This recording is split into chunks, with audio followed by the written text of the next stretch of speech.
রাস্তায় যত্রতত্র অবৈধ বাজার, প্রভাবশালীদের চাঁদা দিয়ে চলছে ব্যবসা। কত করে নেয় হাসিম ভাই আপনাদের কাছ থেকে?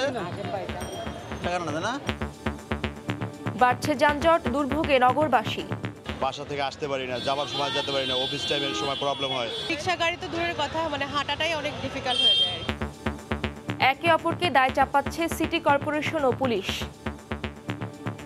পুলিশ এগুলাকে ভেঙে দিতে পারে, কারণ পুলিশ কিন্তু প্রতিদিন দেখছে কিন্তু এগুলোকে। সিটি কর্পোরেশন উচ্ছেদ করার ক্ষেত্রে তাদেরই মূল ভূমিকা পালন করার কথা। দেখছিলেন বিশেষ শিরোনাম, সকালের সময় সঙ্গে আছি আমি ইশরাত জাহান। এবার অন্যান্য শীর্ষ সংবাদ। জ্বালানি সাশ্রয়ে নতুন সূচিতে অফিস, আদালত ও শিক্ষা প্রতিষ্ঠান। সকাল 8টা থেকে বিকেল 3টা পর্যন্ত অফিস, ব্যাংক 9টা থেকে 4টা, লেনদেন চলবে বিকেল 3টা পর্যন্ত। রাজধানীর করাইল বস্তিতে অবৈধ গ্যাস, বিদ্যুৎ ও পানি সংযোগ, বিলের ভাগ বাটোয়ারা নিয়ে চলে ক্ষমতার দ্বন্দ্ব।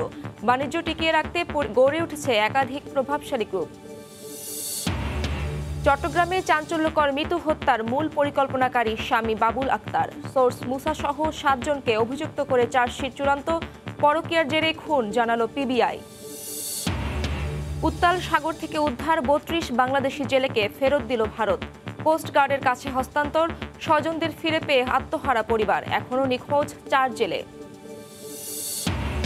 এবং এশিয়া কাপ খেলতে সংযুক্ত আরব আমিরাতে পৌঁছেছে বাংলাদেশ ক্রিকেট দল।